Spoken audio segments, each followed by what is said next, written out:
Hello and good day everybody. So in today's video, we would now be discussing about dams. So what is a dam in the first place? So as per defined in this slide, when we say dam, it is a structure built across a stream, river, or any body of water used to retain or impound water. So in Tagalog, ang gamit po ng dam is para po matrap yung tubig on one side. So for whatever purpose it may serve, in civil engineering, ang goal po na nagde-design and nag-analyze is for the dam not to fail. So when we say fail, hindi po dapat siya mag-slide or hindi po dapat siya mag-overturn or tumambling kumbaga. Okay, so in typical board examination problems, a typical dam would now look like this. So itong gray na drawing po dito, this is now our dam. Ito po yung tubig and lupa. So once again, it is typical to this shape, but it is not limited to because we also have a trapezoidal shaped dam. So it would depend upon the problem once again. And there are also some dams which are triangular in shape in terms of analysis. So meron din po tayong triangular dam. Pero hindi na gaanong common to. So the most common in board examination problems is this shape or the trapezoidal shape. So yun lang naman po. So once again, this is the typical shape of a dam and these are the typical forces of a gravity dam. So we have here your water, the weight of the dam, uplift, tail water. Okay, so let us discuss about that later on. Okay, so in this previous slide, we have this few, if not plenty formulas here. But take note, so ito heads up lang, you need not to memorize any of this actually. So hindi nyo po kailangang i-memorize itong mga formulas na to as long as you know and you're already familiar with the forces acting upon a certain dam and its behavior once that all of these forces would now act upon the dam. So dito po sa structural engineering, I should say civil engineering, we would take into consideration two factors of safety. So meron po tayong mga factor of safety and kapag makita po natin na satisfied po yung factor of safeties na yan, we can say that our dam is safe. So meron po tayong factor of safety against overturning and we also have a factor of safety against sliding. So for overturning, so suppose that this is now the toe. So kapag yung toe na yan, tapos mag-apply po tayo ng mga forces na yan, ang tendency kasi niya kapag masisira siya is tatumbling siya. So palitin ko lang yung aking ink. So tatumbling siya pag ganito about the toe. So with that guys, ang gagawin natin for us to compare if safe po ba siya sa overturning is that if this is our fixed point or yung toe na yan, yan po, dyan po siya magkakaroon ng moment. Iko-compare po natin lahat ng moments na counterclockwise. So ito po yung patumbling, ito po yung overturning moment. Tapos, i-consider din po natin lahat ng moment na pa-counterclockwise. In this figure in this figure. So it would depend upon, for example, baliktad naman po. Kunwari let's say na ito yung dam naman natin. And yung tubig naman natin is nasa kabila. So if that is the case, dapat ang i-consider natin na to is ito. So isipin nyo paayan. So kung paayan, nandito yung legs nyo, ito yung paa nyo. Ito yung heel, ito yung toe. So yung overturning moment natin is palaging nandun sa toe naka-base. Okay, so there. Okay, so with that, ito meron din po tayong tinatawag na RM. So RM stands for righting moment or resisting moment. Kayo na po bahala. So ito depende po sa instructor ko dati nung college, no? So meron yung iba nagsasabi na that is the resisting moment and in some that is the righting moment. So right, R-I-G-H-T. So parang para sa akin mas gusto ko ata yung resisting moment kasi nga rin ni-resist niya yung overturning. So we would be comparing both of this. So ito po yung formula natin. So resisting moment over overturning moment. So para ma-consider po natin safe yan na hindi po siya tatumbling, dapat mas malaki po yung righting moment natin. Okay, so that is for overturning. So for sliding, so dito po kasi, so let's say that this is now our figure. So meron po tayong headwater dito na pressure. And of course, it would be having its own resultant. So ito po kumbaga yung resultant niya. And if that is the resultant, the tendency of this structure here is to slide in this particular direction. Malamang ayaw natin yun. And as you can see guys, ang nagre-resist lang dito is tailwater. So meron po tayong tailwater dito. But what if kunwari walang tailwater? So parang wala naman na kayong makitang forces dyan acting on the structure para po maitulak niya po pabalik. But actually there is. So in physics we have this thing which we call friction. So meron po malamang tayong friction force, and friction acts at the bottom side. So ito yung friction natin. So yung friction na yan, so from physics, friction is equal to mu, or the coefficient of friction times the normal force. So when we say normal force is the force that is perpendicular to the line of motion. So yung normal force natin is ito. So the weight of the dam and the uplift. So summation forces vertical actually to. So yan yung normal force. So yan. Okay, so ngayon, i-compare ngayon natin basically yung pressure or yung lahat. So in factor of safety against sliding, i-compare natin lahat ng resisting forces. So dito sa reference book ko, tinawag niyang RH, so resultant H, divided by lahat ng forces H. So ayan. So if you would now be getting the summation of forces of horizontal, and you would be dividing it by, baliktad. If you are to get RH, so itong friction force na to, yan kasi yung resultant H. So this is also the resultant H. So if you would be dividing it by the forces acting onto the structure or the dam, nabulol na naman. So dapat, of course, mas malaki yung resisting mo or yung friction mo para hindi siya mag-slide. Kasi pag mas malaki ito, edi mag-slide na to. So the analysis part is as simple as that. Okay, so we also have the foundation pressure. Of course, guys, no? So if this is now the dam, kung nakapatong po siya sa isang ground, and if you want to get the foundation pressure, so yung foundation pressure natin, if for example meron po tayong let's say vertical forces here, malamang according to geotechnical engineering, meron po yang meron po tayo ditong resultant ng force o soil bearing. So ano po ba itong force na to if whatever this case is? So meron tayong tinatawag na foundation pressure. So yung foundation pressure is yung resultant or yung reaction ng lupa sa nakapatong sa kanya. So dito daw guys, so according to the theory, it is said to be a good design. So good daw po yung design natin if yung resultant daw niya ng RV is within the middle third of the base. So kunwari ito nga, so for example that this is now our dam.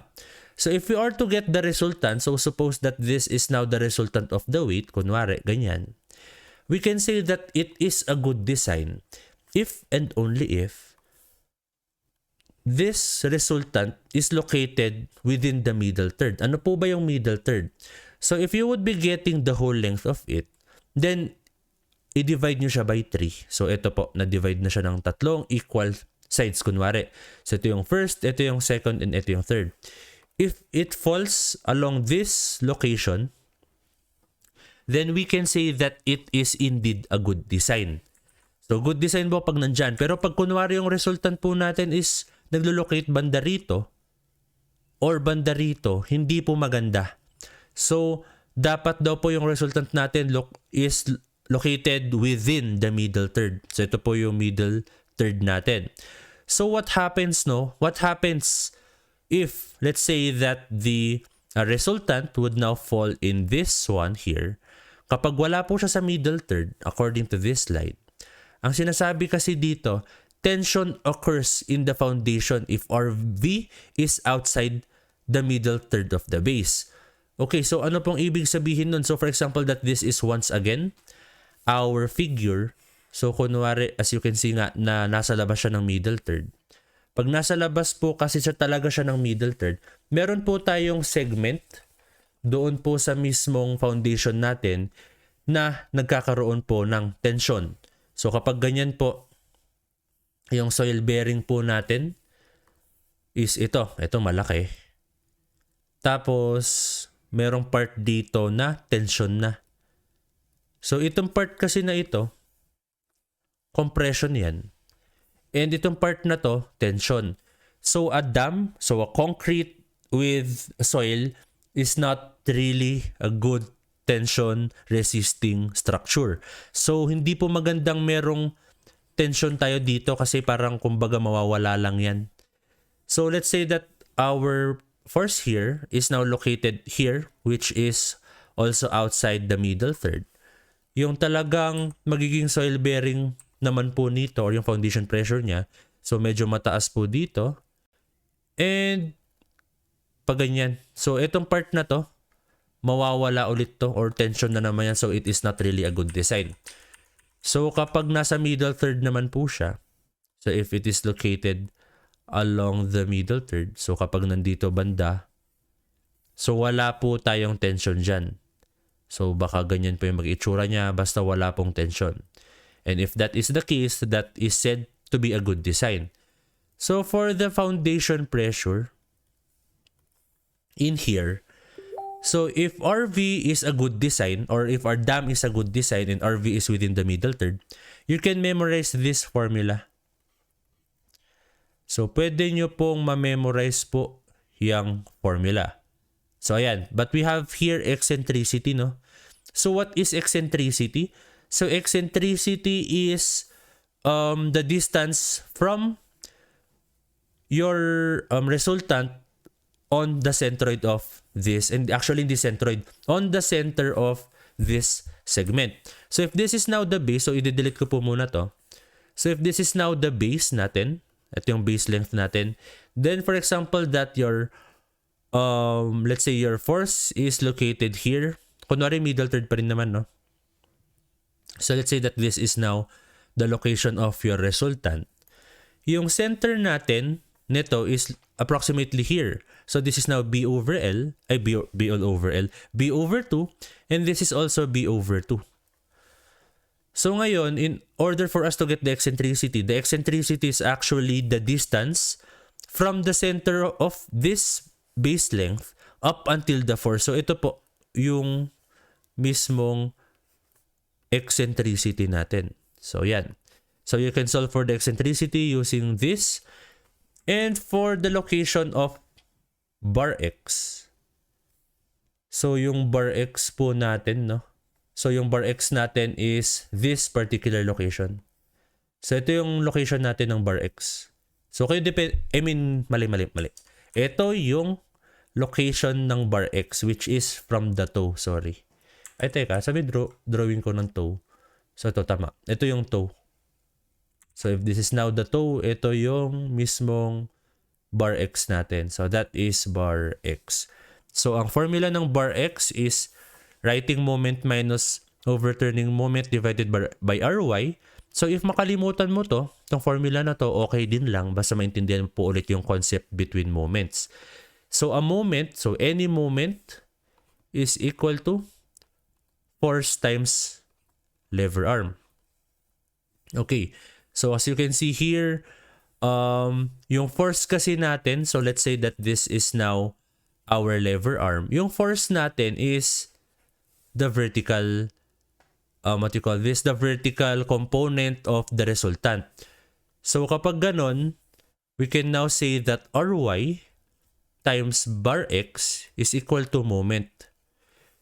So dito kasi guys, hiniwalay din lang natin yung RM pati OM. Pag hiniwalay natin, i-subtract lang natin. Pero for example nga, nakalimutan nyo yan. Or kunwari gusto nyo mag-play safe. Na wag nyo na lang i-consider tong RM pati OM. It is better if you would just be getting the moment here. So, kung ilang moment, just consider your sign convention na kunwari clockwise positive or counterclockwise positive. So, makukuha nyo din po yung bar X. So, if hindi nyo naintindihan yon, just wait for the sample problem. So, bar X is now equal to moment over Ry. But considering your sign convention, whatever the case may be, so, in shortcut, para hindi na po kayo mag-moment, if nakuha nyo na po yung writing moment and yung overturning moment nyo, it is simply Rm minus Om. So, ayan. So, that is for bar X. Okay, so before we proceed to the problem solving part, so post note, so ipahabol ko lang. So, we have here foundation pressure that I have already explained here. So, in-explain ko na po kanina dito. But in our typical forces for a gravity dam, meron din tayong tinatawag na uplift. So, itong uplift po ba, yan din po ba yung foundation pressure? So, magkaiba po ang uplift and ang foundation pressure. So, for the uplift, this is actually force that is, let's say, accounted to due to seepage. So, ano pang ibig sabihin nun? So, hindi po to foundation pressure, ulitin ko lang. So, yung uplift po natin comes from the water itself also. So, itong tubig po kasi natin na ito, malamang nandito yan. And in some cases po, nagkakaroon po tayo ng seepage. So, pag nagkakaroon po ng seepage, yung ibang tubig po is lumulusot dito. So, yung mga particles na lumulusot dito. And kapag lumusot po sila, its tendency is to uplift this dam. So, parang tumataas yung tubig dyan. And that is the time that uplift is also considered. Okay, so if, for example, that this land is impermeable, so when we say impermeable, hindi po yan mapasukan ng tubig, then uplift is now not considered. So, hindi na po kino-consider ang uplift if, for example, that your land is impermeable or cannot be penetrated by water. Okay, so yun po yun. And with that, let us now proceed to our problem solving part. Okay, so first sample problem tayo dito. So in this problem, a gravity dam with the shown parameters is subjected to an uplift pressure equal to water pressure at the heel to zero pressure at the toe. A horizontal thrust on the dam at the water surface due to floating debris is estimated at 30 kilonewtons per meter of its length. The normal depth of water is 8.1 meters when the reservoir is full. So this is now its drawing, or this is now its figure. So this is now the gravity dam. And this is now water at max height. So pag puno na daw po yung reservoir, its depth is 8.1 meters. So this is now 8.1 meters. So it may not be given here, but it is also given in the problem that the specific gravity of the dam is 2.4. So yan po. Okay, so we would be solving for the following, but we already have some spoilers here that the factor of safety against overturning must be 2.18 and the factor of safety against sliding must be 1.33. So yan po yung mga tamang sagot, no? Just for our guide, na tama po yung pinaggagawa ko dito. So for Qmax, that is also 132.88. So there. So we would be calculating for the factor of safety against overturning, factor of safety against sliding, and the maximum intensity of pressure in the foundation. Okay, so in letter A, so we would be calculating for the factor of safety against oversliding. So in here, what we would be doing is that we would be getting the ratio of the writing or the resisting moment. So let's say that this is now the heel, the toe, I should say. So, paano nyo po malalaman kung saan po yung toe pati yung heel? So, consider nyo paa yan. So, pag ito yung paa, and ito yung, tawag dito, ito yung force. So, if this is the force, nag-a-act siya sa likod ng paa. Ganun palagi sa likod ng paa. So, pag nasa likod po ng paa yung force, yung toe po natin is yung nasa bandang dito. Considering paa yan, nandiyan yung toenails nyo, then that is the toe. And yung heel, that is the that is the, back portion of your foot. So this is now the heel. So this is the toe, this is the heel. So if we would be getting the moment about the toe, so we would be having overturning moment. So yan po yung moment na nagkakos sa dam natin para tumambling. So mag-overturn siya. And the resisting moment is the moment that would resist overturning. So that is Rm. So factor of safety against overturning, that is basically the ratio between the resisting moment or the righting moment divided by the overturning moment. So ayan. And as for FSS or the factor of safety against sliding, so we would now be getting the ratio between the force that would cause the dam not to slide by the force that would cause the dam to slide. So ito yung water natin na to, yan po yung nagkakos sa dam natin para mag-slide siya. And itong friction force na yan, that would cause the dam not to slide. So yan po yung pipigil. So we would be getting that ratio. Okay, so another thing that we must take into consideration here is that in this problem, it is said here that it is subjected to an uplift pressure. So, sabi dito, yung sa uplift pressure daw po na yan, yung water pressure daw at the heel, so dito, is equal to the water pressure, so nandito, and zero pressure at the toe. So, what that means is that at the heel, so dito, yung uplift daw na nandito, that is equal to the water pressure at this portion. So, with that, guys, this is equal to gamma of water times height. So, gamma H. So, parang sa previous na video lecture natin, that is for pressure at this particular part. So, kasi dito sa figure natin na to, magiging ganito po yung pressure niya. And this is basically also equal to gamma H. So, ayan. And in here, it is also said that this is also triangular. Triangular po tayo dito.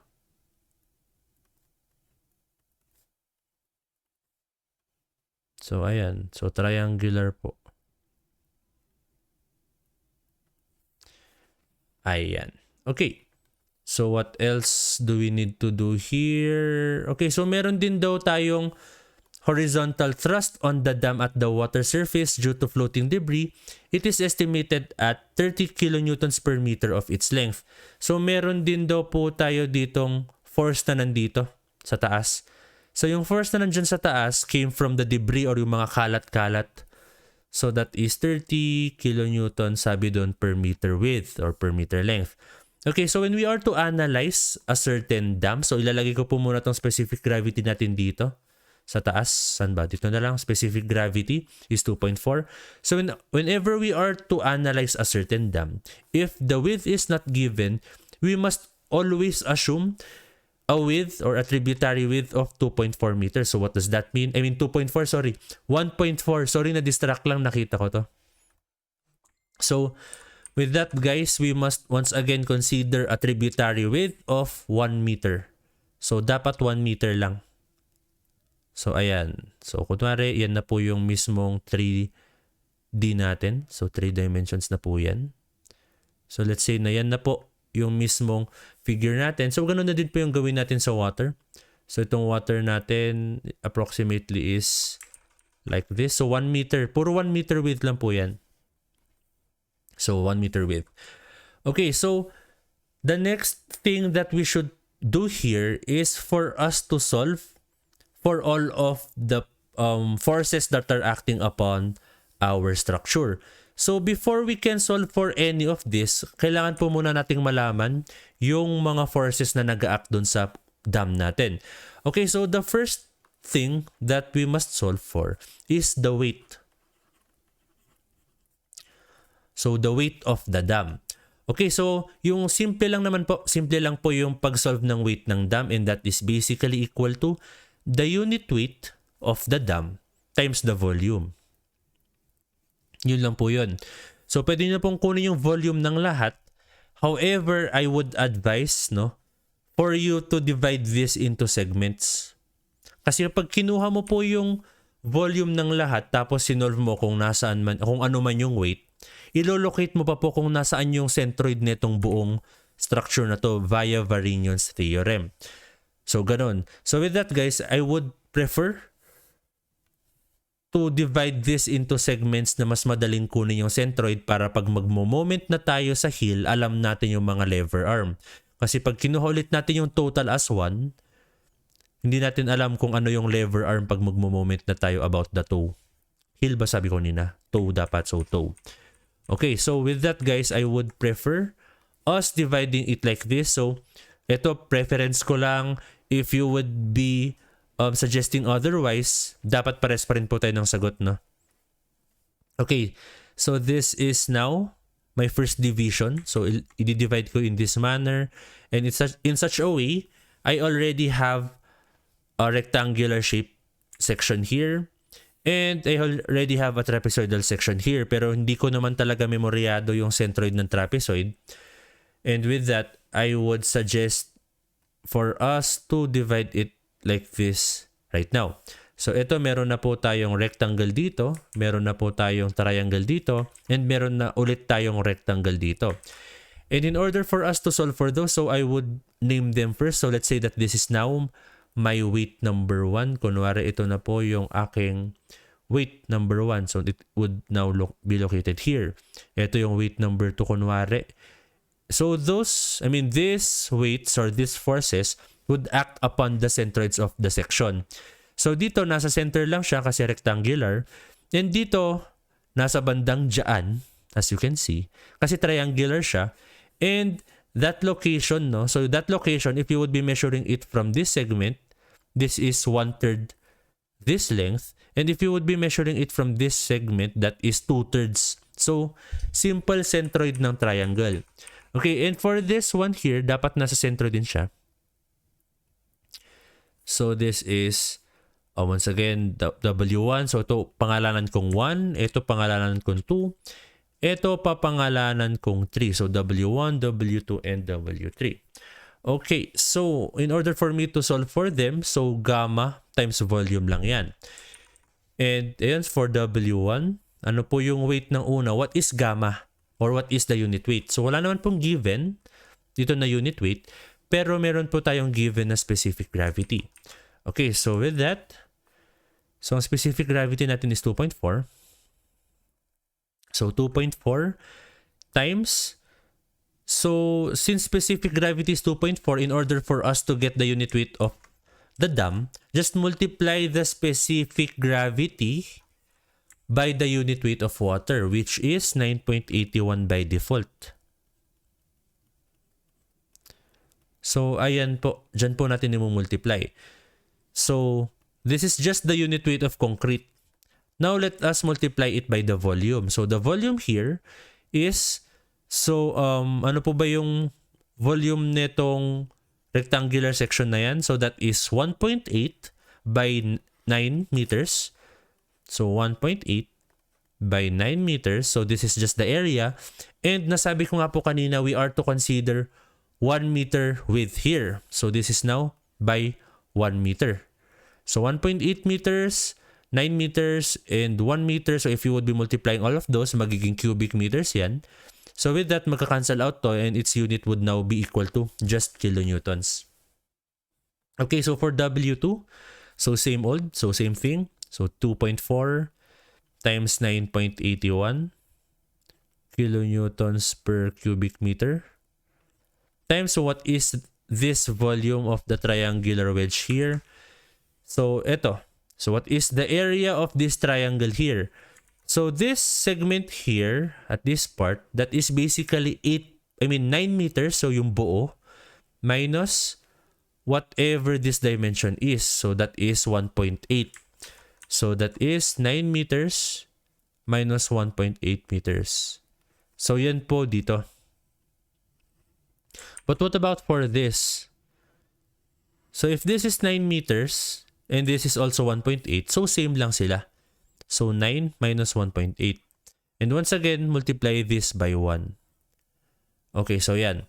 Then for W3, so this is now, so ito, ulitin ko lang, 2.4 times 9.81 times what is this particular dimension. So parehas yan sa kanina, which is 9 meters minus 1.8 times what is this height. So 1.8. times 1 ulit. Kasi yan po yung tributary width. And solving for these values, so W1 po natin. So lagyan ko lang po dito. Looking at the calculator to your left, so 2.4 times 9.81 times 1.8 times 9 times 1. So that would give us an answer of 381.41 kilonewtons. Then for W2, so by the way guys, may mali po tayo dito sa W2, no? So may kulang. So dito minultiply lang po natin sa base pati sa height. But for the area of a triangle, dapat meron ditong divided by 2. Kasi 1/2 base times height yung area. So with that, so 2.4 times 9.81 times, so shortcut ko na po dito, 9 minus 1.8 quantity squared divided by 2. So our answer here is 610.26 kilonewtons. Okay, then for W3, so that is 2.4 times 9.81 times 9 minus 1.8 times 1.8. So our answer here is 305.13. So 305.13 kilonewtons. So these are our weights. So ano pa po ba yung dapat natin i-take into consideration dito? So isolve na po natin lahat. So in the water here, so para po sa tubig na yan, meron po tayo ditong force na, ang tawag dito, yung resultant po ng pore water pressure or ng water. So papangalanin. So papangalanin ko po itong PW. Tayo magsulat. PW. And ilalagay ko naman po itong UW. So UW, kahit U lang. So U uplift. Okay, so ngayon isolve ko po muna tong gamma WH para alam ko po yung pressure dito sa baba. So gamma H or gamma WH, that is 9.81 times height. Yung height dito is 8.1. So yung height ng water yan. So times 8.1. So giving us a value of 79.461. So tatanggalin ko na po to. Lalagay ko na po dyan na 79.461. So ganun din dito, 79.461. Okay, so next up, PW or the pressure for water here. The force of water is equal to the total area of this triangle. So the total area of the triangle is 1/2 times, ito kasi 79.461 kilopascal na yan. So times 79.461. So kilopascal na yan, hindi na yan kilonewton per cubic meter. So this is already kilonewtons per square meter. So times height. So yung height nito, basta kinukuha ko lang po yung triangle dito. Ba't ba palagi yung nabubulol? So times 8.1. So meters. So meters would cancel out, tas magiging kilonewton per meter na yan. So may kulang pa actually kasi dapat magiging kilonewtons lang to. So kulang pa po tayo ng tributary width na 1 meter. So for the pore water pressure, coincidentally parehas sila kasi actually hindi pala parehas. So ito for uplift pressure, this is now equal to, so ano po ba yung volume nito or yung area nitong part na to? So that is 1/2 79.461 times, so 8.1 pa rin po ba? Ito yung hindi na po. 9 meters na po siya. So yung total length niya, that is 9 meters. So 9 meters times yung tributary width na 1 meter. Okay, so solving for those two, ang maging answer na po natin dyan is 1 half or 0.5 times 79.461 times 8.1.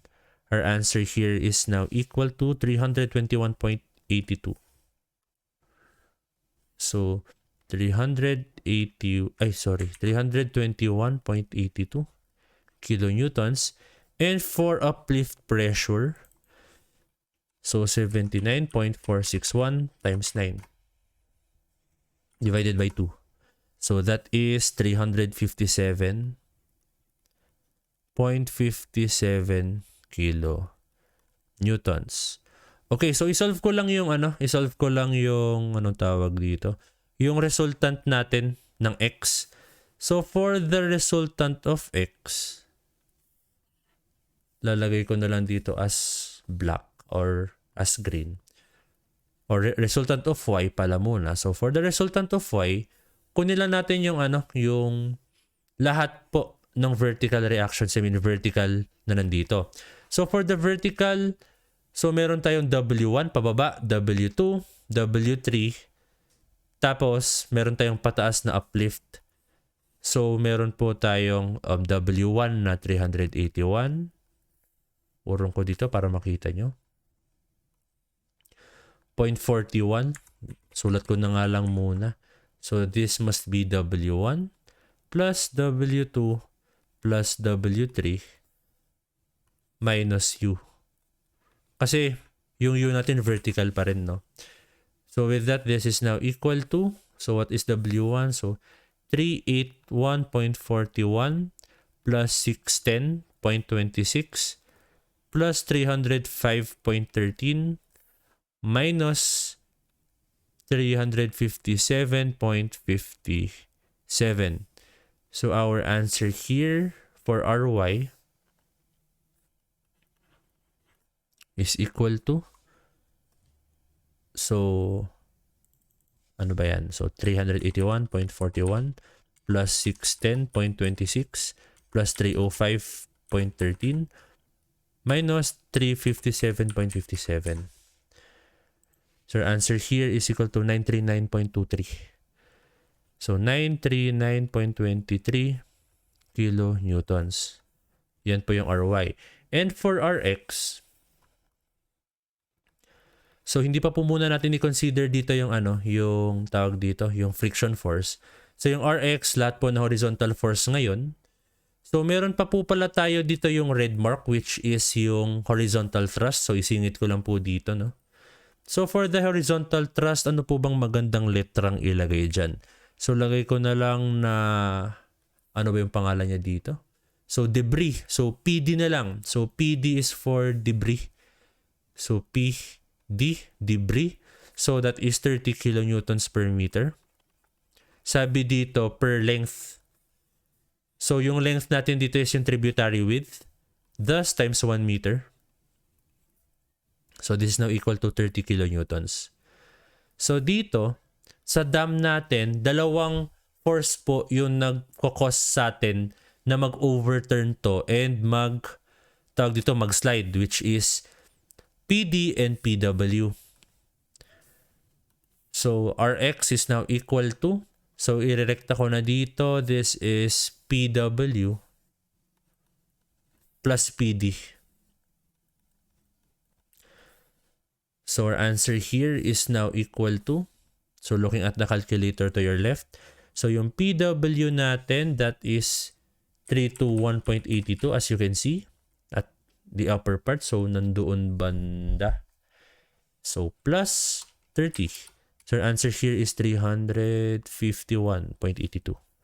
So 351.82. So linagay ko lang yan para mas madali nating isolve yung next parts natin.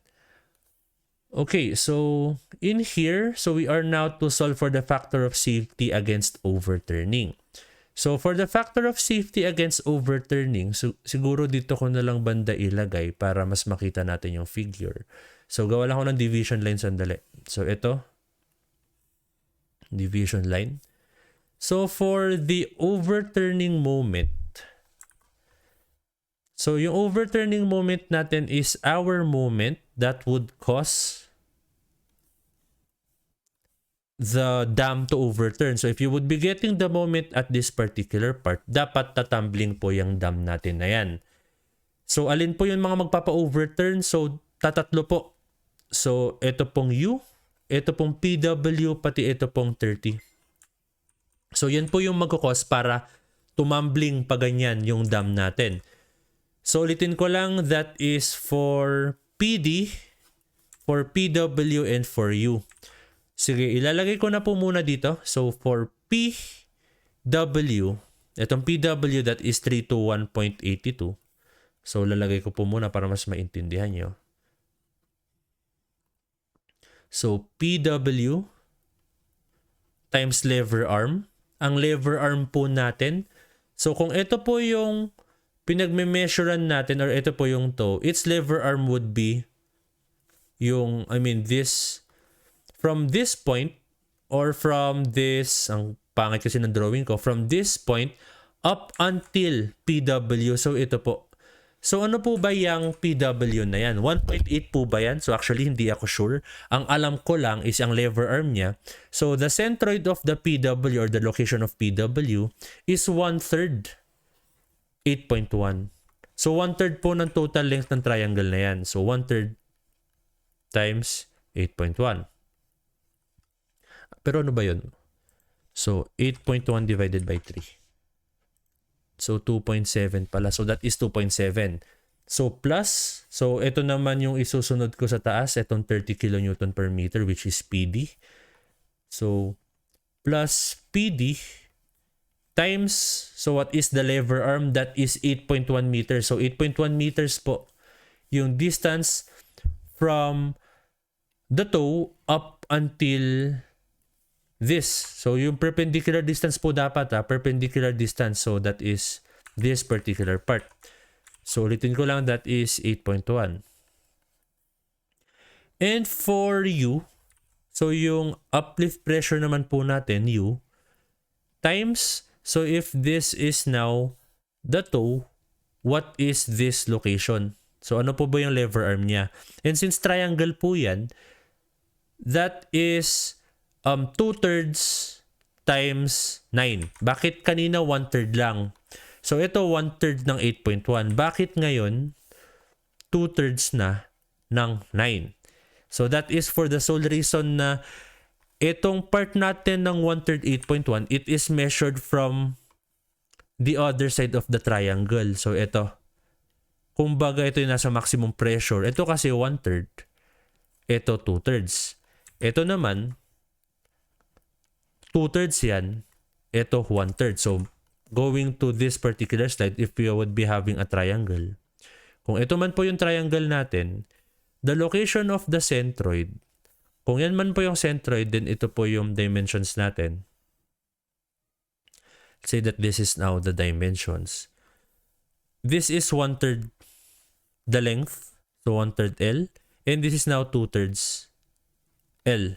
So ganun din po sa kabilang side. So dito naman po, this is 1/3 L. So kunwari ito W. Then let's say that this is now, or height na lang pala, height. And this is now 2/3 height.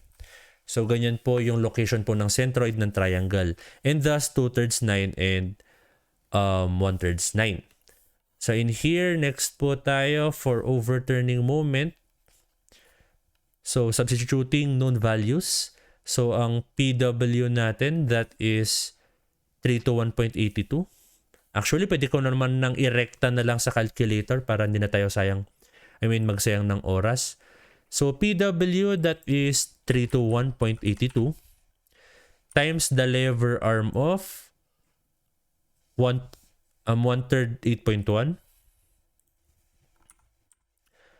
Then plus, what is PD? Yung PD is 30 times the lever arm of 8.1 plus what is the uplift force? So that is 357.57 times the lever arm of 2/3 9. Okay, so our overturning moment right now is equal to 3 3257.334 kilonewton meter. So yan po yung overturning moment natin. What about for righting moment or the resisting moment? So for the resisting moment, this is the moment that is opposite the direction of your overturning moment. So kanina po kung ang overturning moment natin is clockwise pala. Ngayon hanapin natin yung mga force na nagko-cause ng counterclockwise movement. And that is our weight. So yung weight po natin.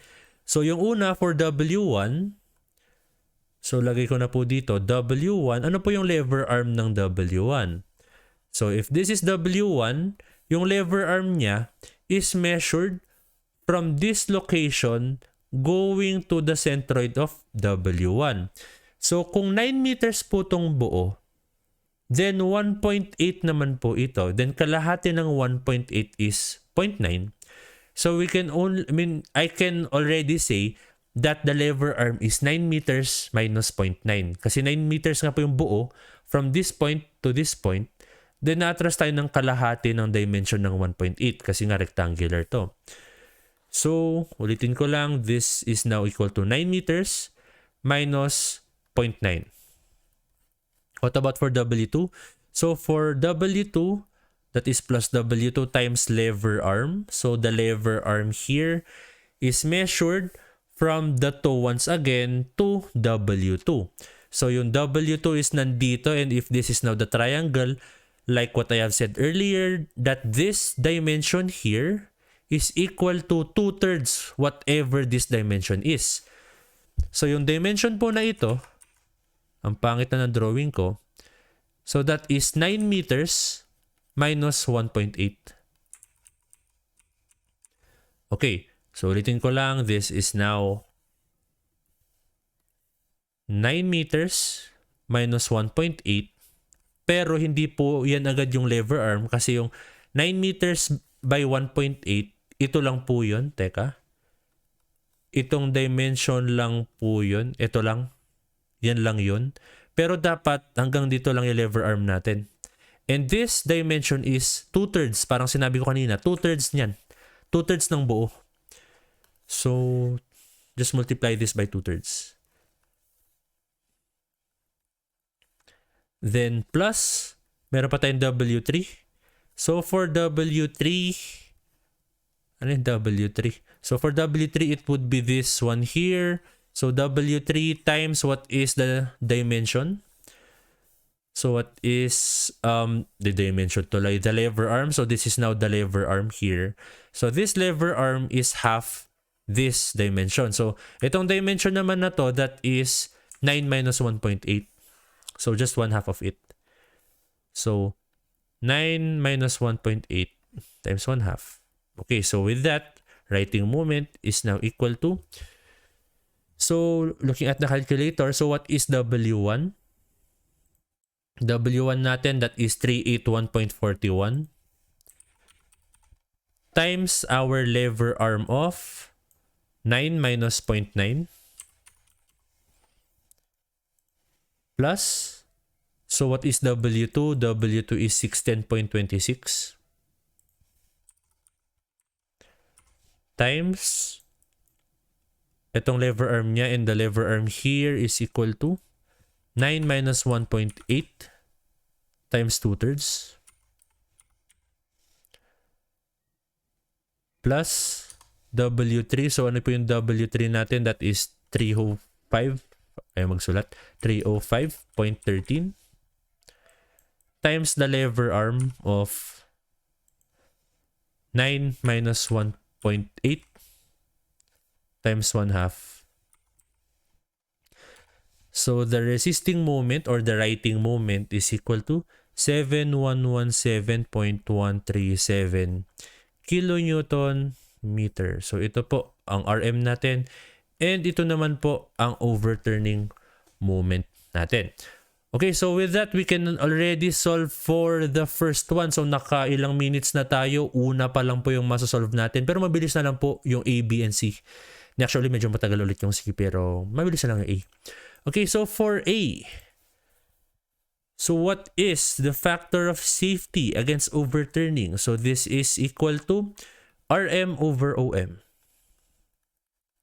So this is equal to 7117.137 divided by 3257.334.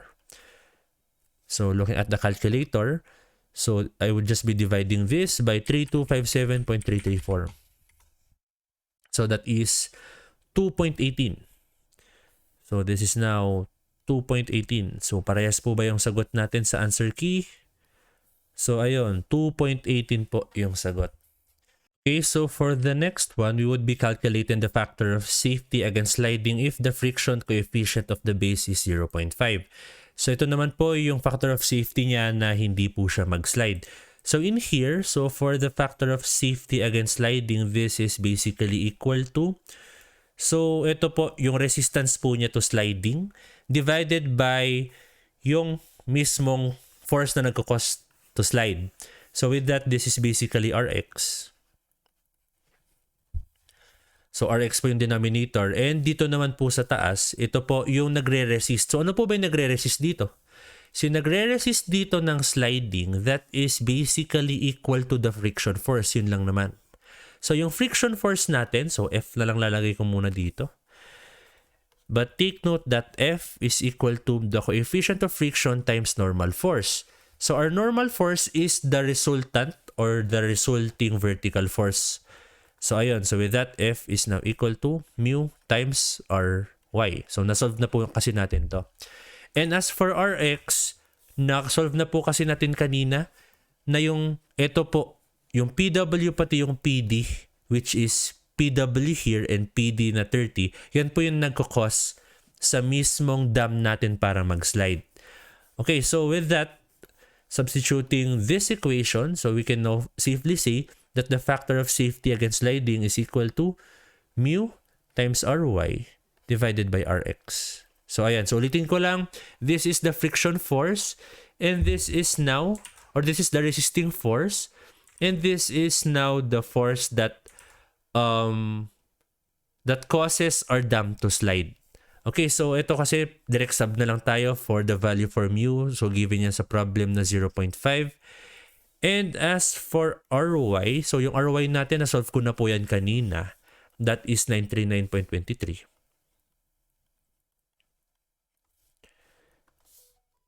Divided by Rx. So ang Rx po natin is yan 351.82. So 351.82. So this would now give us an answer of, so 0.5 times 939.23 divided by 351.82. So answer here is 1.33. Okay, so tama po ba yung answer natin? So tama po. So ito po yung answer key natin. And that proves that our answer is correct. Okay, so next up, what we would be solving is for the intensity of pressure in the foundation. So paano po ba i-solve ito? So yung intensity of pressure in the foundation is the reaction of the soil to the total weight. Okay, so going back to our notes, sinabi po natin that the pressure can be solved using this equation if and only if the resultant is within the middle third. So pag nasa loob po siya ng middle third, ibig sabihin ito po yung pressure na gagamitin po natin. Okay, so going back here, let us now check if, let's say that the reaction of the whole system is located at the middle third. So paano ba kopyahin to? So for a moment, kukopyahin ko lang sandali yung figure. Okay, so ito po yung figure natin, no? So let's say that this is now the resultant Ry. So ito na yung resultant natin. So let's say, for example, that is now our resultant. Let us now check where is the location of this and if it is within the middle third. So middle third. So kapag ito po yung mismong length natin, let's say that this is now 3 meters, 3 meters, and 3 meters. So check natin kung nasa middle third po ba yung resultant. And in order for us to get the middle third, so meron po tayong bar X na tinatawag. So yung bar X natin is the lever arm from the toe, so lever arm from the toe to the resultant. So bar X.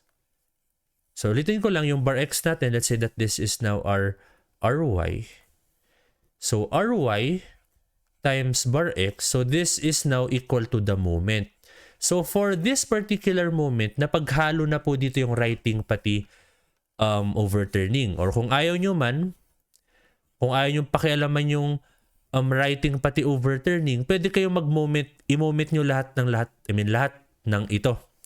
So, i-moment nyo yung lahat ng yan. However, guys, pwede nyo namang ipagsabay na since na i-solve naman na natin tong OM pati RM. So, if, for example, that your writing moment, so this is the counterclockwise, and OM is clockwise, i-subtract na lang natin.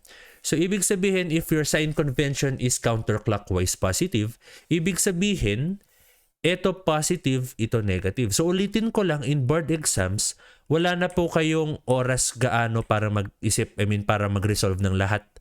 So, kapag kampante na po kayo sa answer nyo dito, gamitin na natin yan para hindi sayang yung effort nyo magsipindot-pindot pa. So, with that, guys, I can say that Ry times X is equal to moment and moment is equal to writing moment minus overturning moment. So, yan. And ang sinasolve nga po natin dito is bar X. So, X bar. So, for bar X, so this is now equal to Rm minus OM divided by Rs of Y. Okay, so substituting known values. Ang writing moment natin, that is equal to 7117.137.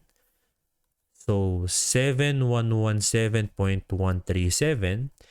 And our overturning moment, that is 3257.334. So, 3257.334. So, we would now be dividing this by Ry. And ano po yung Ry natin? Nasolve naman na po natin yung dati. So, 939.23. 939.23. So, for bar X, so this is now equal to, that is 7117.137 minus 3257.334 divided by 939.23. So, our answer here is 4.1095 meters. So, with that, our resultant is now located here. Approximately. So, it is now approximately located here, which is within the middle third. So, how did I conclude that it is within the middle third? That is because that this bar X is the distance from the toe up until the resultant or the Y component of our resultant. So, this one. And since this is 3 meters, so this here is 3 meters, so 4.1095 meters is approximately located here, which is within the middle third. So, if you want to if you want to solve for it using another method which is more universally recognized, so what we would be doing is that we will be solving for the eccentricity first, then we would be comparing it to b over 6. Kung hindi nyo naintindihan yon, explain ko ng ganito. So, isolve po muna natin yung eccentricity. So, our eccentricity is basically equal to the absolute value of b over 2 minus bar X. Okay, so ano po to? So, if this is B, which is 9 meters, B over 2 is located at the center of 9 meters. So now, if you would now be subtracting bar X from it, ang matitira is this dimension. So basically, when you say eccentricity, it is the distance between the center of the base up until the resultant. So that is now our eccentricity E. So solving for this first, so the absolute value of 9 meters divided by 2 minus 4.1095. So this is now equal to, so the eccentricity is equal to 9 divided by 2 minus answer. So this is now equal to 0.39. So 3905 meters. So ito po. So 0.3905 meters. This is now the eccentricity. And it is now this part. Okay, so how can we know that this eccentricity is within the middle third? So we would now be comparing it with b over 6. So b over 6. So it should be greater than or equal to our eccentricity E. So kapag greater than, so it must be greater than eccentricity E. So if it is greater than eccentricity E, it means that it is within the middle third. So ano pong ibig sabihin yan? So if this is b over 3, so 1 half of b over 3 is equal to 1.5. So 1 half of b over 3 is the distance from this point up until this point.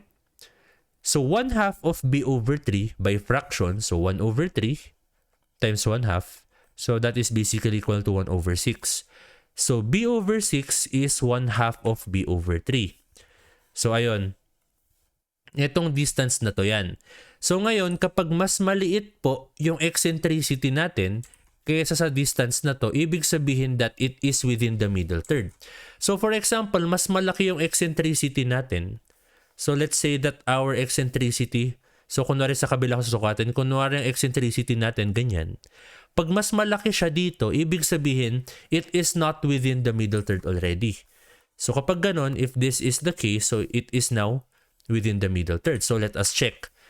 So b over 6, ba't ko in-erase? So b over 6 nga, it must be greater than E. So b over 6, that is 9 meters divided by 6.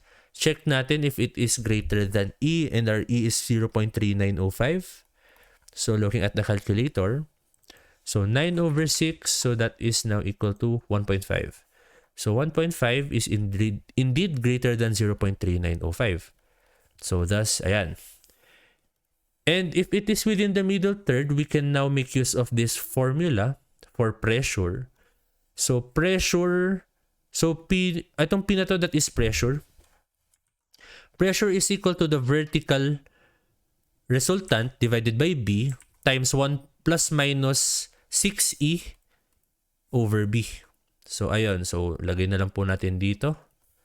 So ulitin ko lang. So for P is equal to ano na yun? So that is Ry or Rv. So Rv na lang lagay ko. Divided by B times 1 plus minus 6 times the eccentricity divided by B. So substituting known values, so P is now equal to, so Rv is the vertical reaction or Ry in our case. So Ry is 939.23. Divided by the base of 9 times 1 plus minus 6 times eccentricity of 0.3905 divided by 9. So we have two answers here because we have plus and minus. So for P, so yung unang sagot natin, so 939.23 divided by 9 times 1 plus 6 times 0.3905 divided by 9. So our first answer is 131.527 and our second answer is equal to, so palitan ko lang po ng minus yun. So minus there, so 77. So we have two answers. So what do we consider here? So ito kasi, this is now the maximum and this is now the minimum. So if this is now our figure, so this is now P max. So ito yung P max natin and this is now the P minimum. So trapezoidal yan.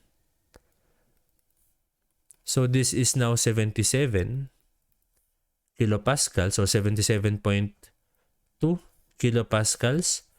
And this is now 131.5 kilopascal. So 131.5